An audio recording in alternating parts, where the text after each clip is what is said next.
This video will be a continuation of my video, The Checkmate Machine, so please watch that before you watch this one. Furthering my discussion of AI art and entertainment in light of the text-to-video demonstration videos we've seen from OpenAI's Sora AI system, and just how incredibly realistic they all are. As I've discussed, the possibility, which is now inevitable it seems, where in short order, audiences will be able to instruct an AI tool of some sort to generate for them entertaining content, be it music, films, short clips, or interesting pieces of art. We might reach a point in the future where maybe you want to read a new book. You have a general idea of the kind of book that you'd like to read.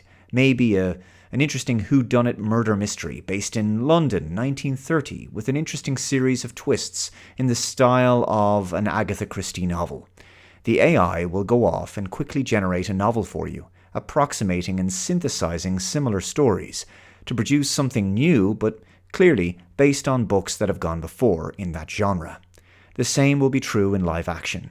Whether you want the AI to generate a funny short clip or a full motion picture or television-length episode, with a few prompts, you can describe the situations, the characters, the basic plot outline, and off it goes to make it for you. A new generation of AI filmmakers and writers will write prompts and build a script and a film scene by scene using AI tools. Even the editing tools they use will employ AI in some respect.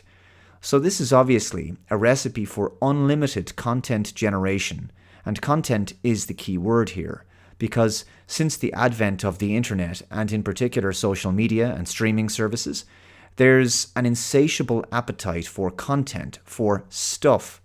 We often complain about a culture that is stupefied and quite docile, happily consuming and binging Netflix every evening. Imagine combining an advanced AI with a Netflix-type streaming service. It brings a whole new meaning to the term on-demand. Now this new hypothetical streaming service can just generate new content on the fly for you, endlessly fulfilling the neuroreceptor dopamine addiction that mass media, smartphones, and social media has created in our culture. And the ubiquitous nature of an always connected internet culture, along with the pervasiveness of social media in our lives, has created this obsessive-compulsive need for people to check notifications, seek updates on things of interest, the latest regular diet of content they enjoy, communications they receive, messages, whatever it is. Add to that other internet-connected home products, wearables, and the human brain is just inundated with novelty, alerts, and dopamine. And that's how social media apps in particular were designed. Right down to the swiping, the pull-down thing that you can do when you swipe down on your phone, which was designed to emulate the handle of a slot machine. So the reason I bring this up is to provide more context to the conversation, because it's not just the effects that AI will have on our entertainment media, putting screenwriters and filmmakers and production crews out of work, making painters, writers, and musicians obsolete in some instances, and of course making much white-collar work redundant. It's more than all of that, because we have to consider the emergence of such an incredibly powerful AI content creation tool in the context of the social media and on-demand media environment we live in.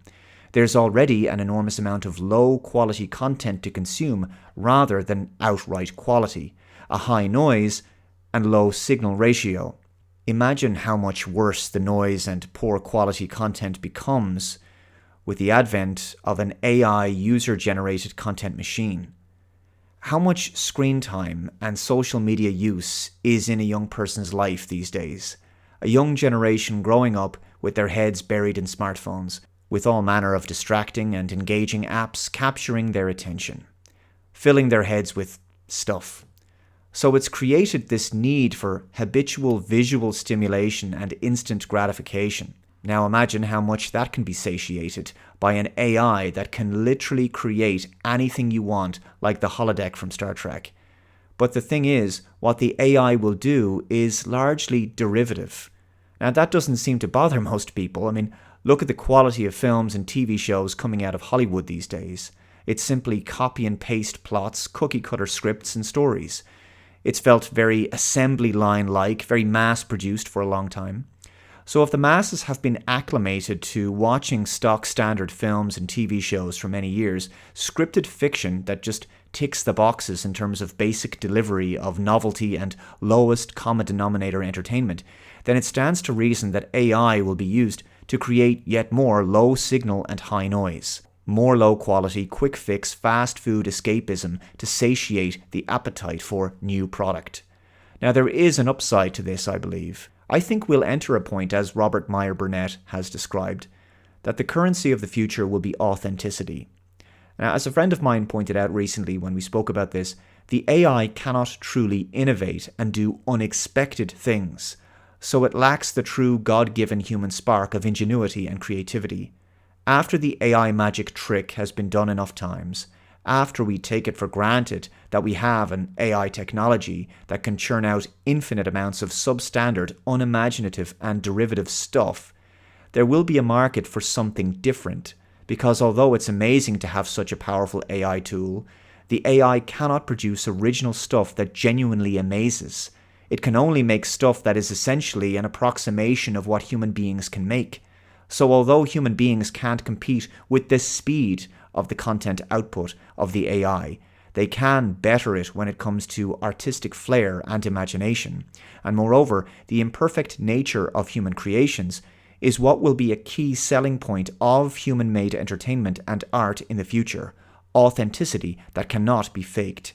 As I've mentioned before, I fully expect that future films, books and music will carry a label on them to differentiate them from the machine-made creations. A label that reads something like, "No artificial intelligence was used during the creation of this work," akin to a kind of label on food, denoting that it's organic and not GMO. There will be those who will continue to make films and music and write books just for the enjoyment of it, in the way that they always have, simply because they want to.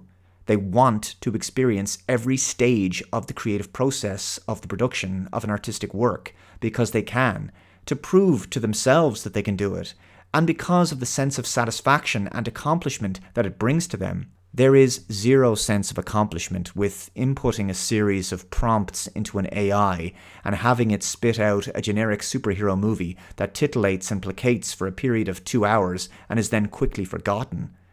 This is no better than the current dreck being pumped out of Hollywood. An AI can make a love story, but cannot make a labor of love. And the critical word is labor. People love to work on things in which they can see their artistic talent expressed. And the human soul cannot flourish in a future where this has been taken from us. So when you think about it, human-made art and filmmaking might actually go back to being an even more revered and respected profession because of the existence of AI, because AI will make human creations more rare and more niche. There will be all manner of AI-generated content, but none of that can be heralded or championed or contribute to the pantheon of artistic works throughout history.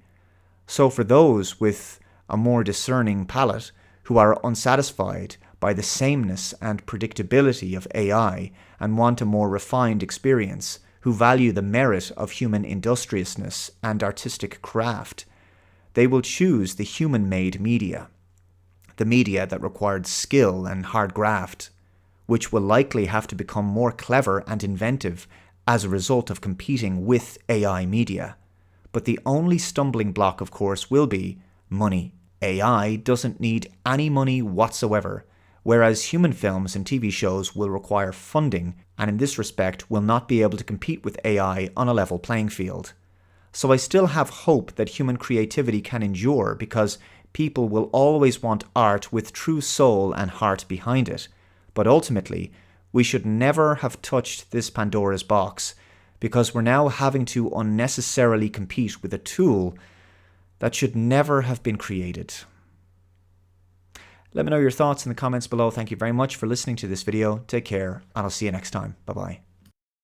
The Dave Cullen Show is made possible by you, my generous subscribers. If you'd like to support my work, head on over to my Subscribe star, linked below in the description box, and for a pledge of as little as $1 per month, you can help to keep the show going. I'm also doing one-to-one monthly subscriber chats.